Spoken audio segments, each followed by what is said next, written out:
कथेचं नाव आहे भूतकाळ, भाग दुसरा, शेवटचा भाग. भाग पहिला पाहिला नसेल तर डिस्क्रिप्शन बॉक्समध्ये लिंक दिलेली आहे. आता पुढे. राजीव आणि मनीषा रेडिओ न मिळाल्यामुळे विचार करत घरी परतले. आता फेकलेला रेडिओ लगेच कसा नाहीसा झाला आणि इतक्या रात्री कोण आलं सोसायटीमध्ये, तेही कचऱ्याच्या डब्याजवळ. तोच फोटोवाला माणूस तर नसेल. मी बोलतेय त्या रेडिओमध्ये आत्मा आहे. माझं बोलणं कोणाला पटतच नाही. मनीषा आपल्याच विचारात चालली होती. राजीव एक शब्दही बोलला नव्हता. दोघे वर आले. किल्लीने दार उघडून बघतात तर रेडिओ खिडकीजवळ होता आणि त्यात गाणं लागलं होतं. मेरा दिल जिस दिल पे फिदा है, एक बेवफा है, हा बेवफा है. जोरदार वीज कडाडली आणि रेडिओ बंद झाला. मनीषा थरथर कापत होती. तो रेडिओ परत घरात आला होता. राजीवला पण आश्चर्याचा धक्का बसला. मनीषा म्हणतेय त्यात तथ्य तर नसेल, आत्मा वगैरे. नाही, मीही काय विचार करतोय. पण मनीषाचा इतिहास ऐकून बधीर झाल्यासारखं वाटत आहे. बघितलं, मी बोलले होते हे नॉर्मल नाही आहे. तुला विश्वास नव्हता. आता सांग, कसा आला हा रेडिओवर? तू फेकला होतास ना? मनीषा भान हरपल्यासारखी करत होती. शांत हो. एवढं बोलून राजीव रेडिओकडे वळला. नको प्लीज, नको, त्याला हात नको लावायला.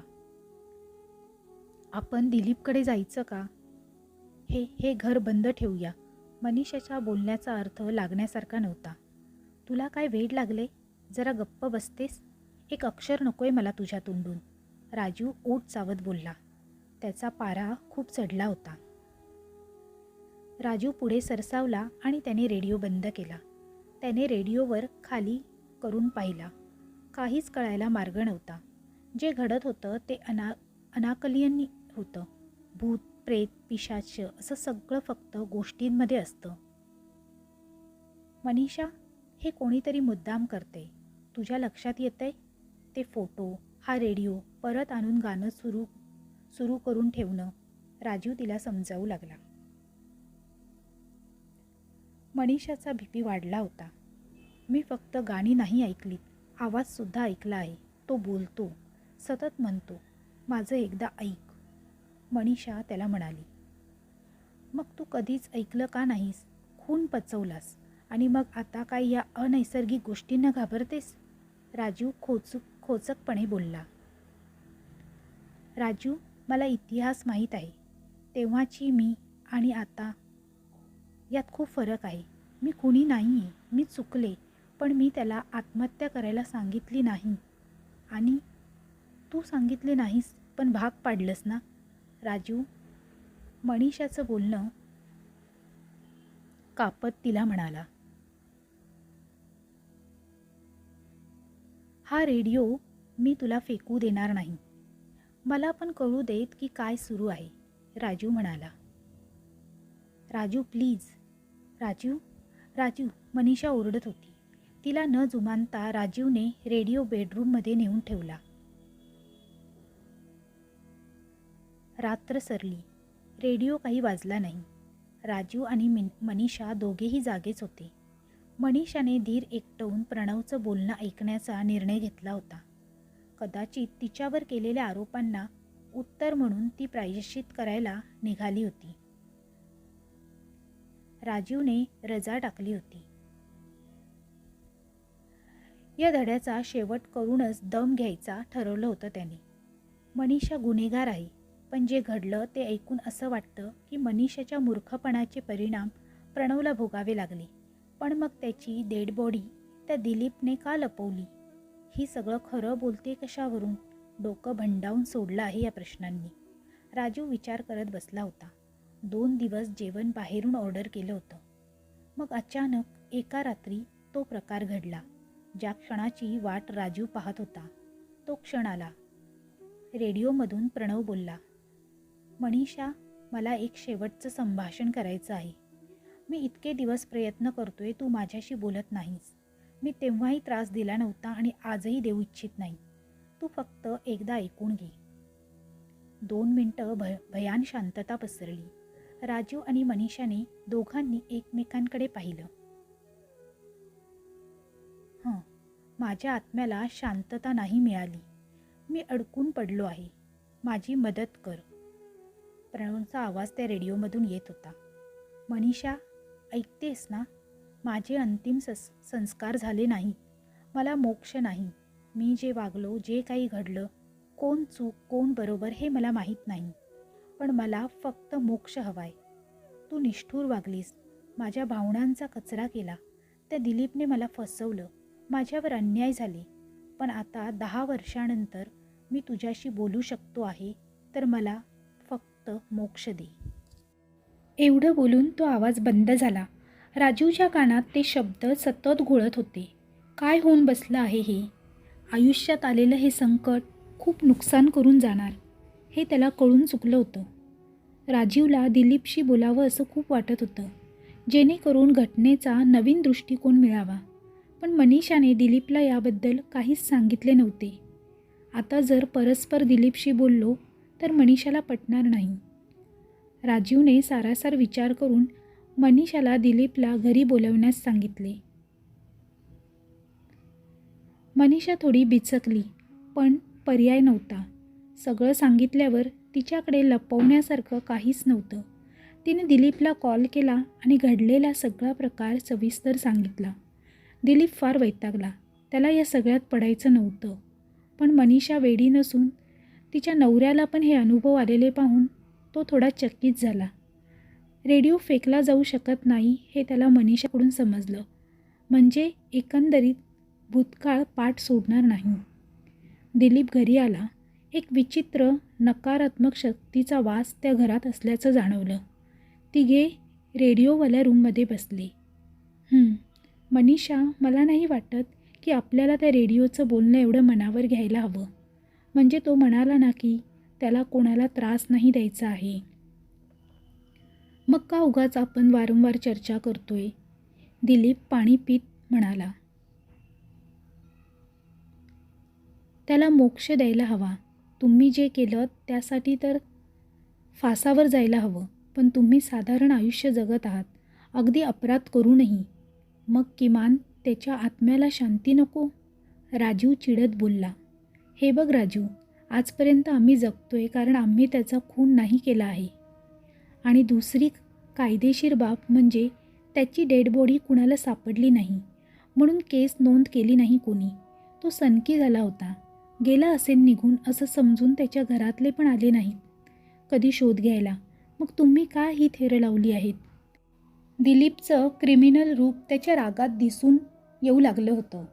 राजीवचा राग अनावर झाला. तू काय आहेस हे मला कळलं आहेच.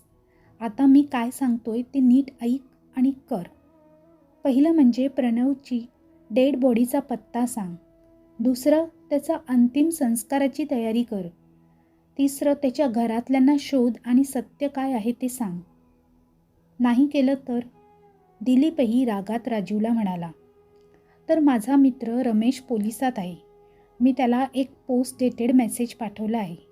मला वाटलंच होतं की तू किंवा ही काहीतरी शहाणपणा करणार.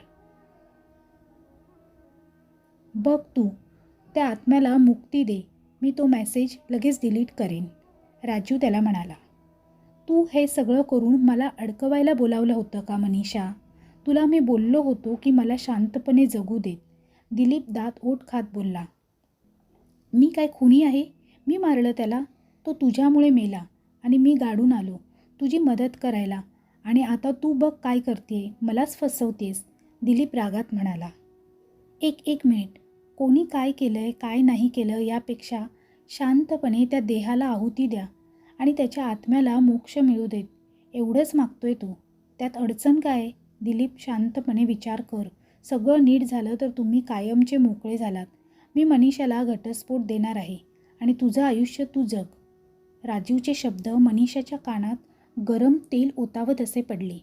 घटस्फोट? हे काय बोलतोय? मनीषा अगदी रडकुंडीला आली. हो, तू आता मला माझी बायको म्हणून स्वीकार नाही. तुला भले कोर्ट शिक्षा नाही देणार, पण आता माझ्या आयुष्यात तुला जागा नाही. राजू गंभीरपणे बोलला. सगळे शांत झाले. दिलीपने विचार केला की हाच जर शेवटचा पर्याय असेल तर करूया जे प्रणवला हवं आहे. सगळ्यांनी प्रणवचा मृतदेह असलेल्या ठिकाणी जायचं ठरवलं. दिलीप, मनीषा आणि राजीव घराखाली आले. मी तिथे येणार नाही, तुम्हाला पत्ता सांगेन. दिलीपने अचानकच प्लॅन बदलला. तुम्हाला त्याला मोक्ष द्यायचा आहे, तुम्ही द्या. मी यात पडू इच्छित नाही. मी त्याला कुठे गाडलं आहे ते सांगायला तयार आहे, पण मी तिथे येणार नाही. दिलीप म्हणाला. ठीक आहे. एक उसासा टाकत राजीवने हे मान्य केलं. काही लोक किती विक्षिप्त असतात याचा त्याला अनुभव आता आला होता. एक गाव आहे वातूळ म्हणून कोकणामध्ये. इथून एक 8-9 तास. गावाच्या वेशीवर एक पडकं दुकान आहे. तिथून एक कच्चा रस्ता जातो. जो रस्ता जिथे संपतो तिथे एक विहीर आहे. त्या ठिकाणी फारसं कोणी जात नाही. तिथे एक वडाचं झाड आहे. त्याखाली पुरलं होतं मी त्याला. दिलीपने अखेर पत्ता सांगितला. 1 मिनिट, तू हे 10 वर्षापूर्वी पाहिलेल्या जागेचं वर्णन करतोय. आता तिथे काय असेल? तू चल सोबत. तू मला काही वर्षांपूर्वी मदत केलीस असं तुला वाटतं, पण तू तुझी चूक झाकत होतास. त्याला हॉस्टेलवर बोलावून दारू पाजणं, त्याची तक्रार करणं, फोटो काढणं हे सगळं तू केलं. आता या क्षणी हात झटकू नकोस. मनीषा दिलीपवर डाफरली. दिलीप यायला तयार झाला. राजीव हा प्रकार एकटक बघत होता. त्याच्या नजरेत एक विचित्र समाधान आणि काहीतरी सार्थकी लागणार अशी भावना दिसत होती. त्याने मनीषाकडे पाहिलं. तिच्याकडे बघून फक्त त्याला घृणा येत होती. मनीषालाही कळून चुकलं होतं. राजीवसोबत बिघडलेलं नातं सुधारण्यापलीकडे गेलं होतं. तिघंही निघाले. कोणी कोणाशी बोलत नव्हतं. हा 7 तासाचा प्रवास आणि शांतता मनीषाला जीवघेणी वाटत होती. गाडी वातूळ गावात येऊन थांबली. मनीषा खूप घाबरली होती. दिलीप शांतपणे चालत राहिला. राजीव आणि मनीषा त्याच्या मागून चालू लागले. खणायला लागणारं सामान दिलीप आणि राजीव सोबत घेऊन आले होते. दिलीप एका लहान पायवाटेने चालत एका निर्जन आणि जुनाट वास्तूसमोर थांबला. विहीर ह्याच्या मागील बाजूला आहे, सांभाळून या. वास्तू जुनी आहे. दिलीप आत शिरला. मागोमाग राजीव आणि मनीषाही गेले. खूपच भयान आणि शांत असं वातावरण भासत होतं. कदाचित मागील काही दिवसांचे विचित्र अनुभव भीतीला खतपाणी घालत होते. एक चाहूल जाणवली. सगळे थांबले. मागे वळून पाहिलं तर कोणी दिसलं नाही. विहिरीजवळ येताच दिलीपने जागा खुणावली. राजीवच्या डोळ्यात पाणी आलेलं. दिलीपला कळलं नाही की हा एवढा भावूक का. त्यांनी कुदळ मारली. खणायला सुरुवात केली. खूप खोल खणल्यावर खूप कुबट वास येऊ लागला. मनीषाला मळमळ वाटू लागली. तिने उलटी केली. दिलीपलाही वास सहन होईना. राजीव मात्र एकटक त्या गोणीकडे पाहत होता. त्याने ती गोणी खोलली. हे काय करतोय? वेड लागलंय? असंच रॉकेल ओत आणि पेटव. दिलीप ओरडला. राजीवला त्याचं बोलणं जणू ऐकूच आलं नाही. त्याने तो सापळा बाहेर काढला आणि त्याला बिलगून ओक्साबोक्शी रडू लागला. जोरजोरात प्रणव प्रणव असं ओरडत होता. राजीवला या अवस्थेत बघून मनीषा हादरली. डोळ्यात आग आणि खूप खोलवर झालेली जखम नव्याने रक्तरंजित व्हावी अशी किंकाळी देत राजीव त्या हाडांना कुरवाळत होता. दिलीप आणि मनीषाला काही सुचेनासे झाले. समोर दिसणारा प्रकार धक्कादायक होता. दोघं तिथून पळून जाण्याच्या विचारात होते. एकमेकांना पाहत त्यांनी पाऊल मागे घेतलं. थांबा. राजीवने त्यांच्याकडे न बघताच आरोळी घातली. काय वाटलं होतं? माझ्या भावाला या अवस्थेत पाठवणाऱ्यांना मी सोडेन?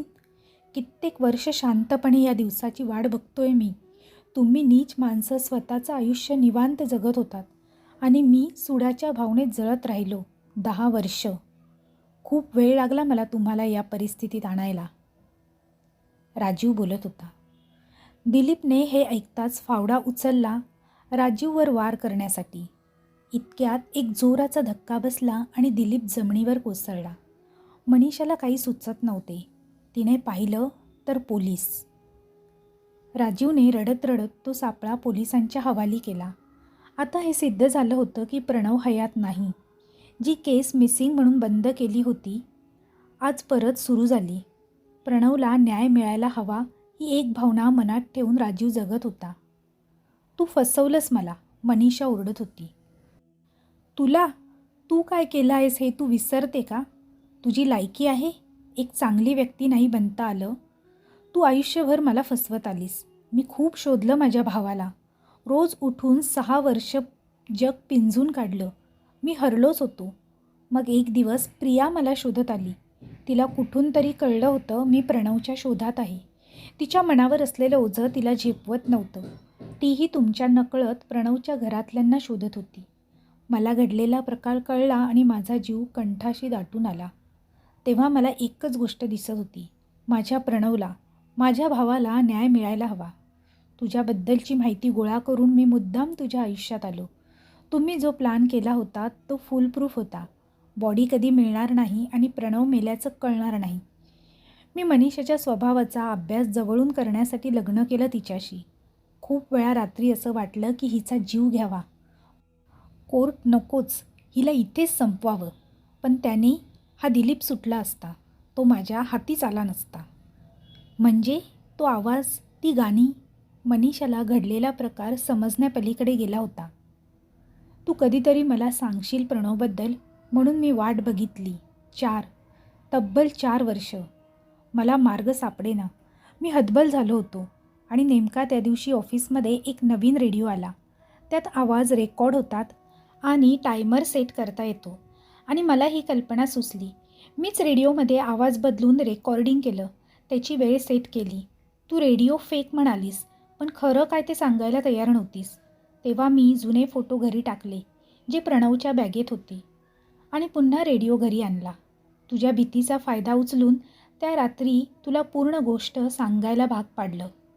मला प्रियाने सांगितलं होतंच, पण तुझं आणि दिलीपचं संभाषण तिला माहीत नव्हतं. त्या रात्री प्रणवच्या देहाचं तुम्ही काय केलं हे जाणून घेणं फार गरजेचं होतं. मी पोलिसांचे आणि वकिलांचे सल्ले घेतले होतेच आणि मृतदेह सापडणं फार गरजेचं होतं. आज माझा हेतू साध्य झाला. आता माझा न्यायव्यवस्थेवर पूर्ण विश्वास आहे. राजीव शांत झाला. मनीषा आणि दिलीपकडे बोलण्यासारखं काही उरलं नव्हतं. पोलीस दिलीप आणि मनीषाला घेऊन गेले. राजीव त्याच वाड्याबाहेर बसून होता. खूप वर्षाच्या यातनेनंतर आजची रात्र आली होती. आकाशाकडे बघत राजीव तिथेच झोपी गेला. समाप्त. तर मित्रमैत्रिणींनो, कशी वाटली तुम्हाला आजची ही कथा? कथा आवडली असेल तर तुमच्या मित्रपरिवारांसोबत आणि जास्तीत जास्त लोकांसोबत शेअर करायला विसरू नका. तसेच तुम्हाला कथालेखन हा चॅनल आवडत असेल तर चॅनेलला नक्की सबस्क्राईब करा. आणि अशाच नवनवीन कथा ऐकण्यासाठी, पाहण्यासाठी आमच्या चॅनेलला नक्की सबस्क्राईब करा. पुन्हा भेटूया नवीनच अशी एक कथा घेऊन. तोपर्यंत सर्वांना धन्यवाद. Bye bye.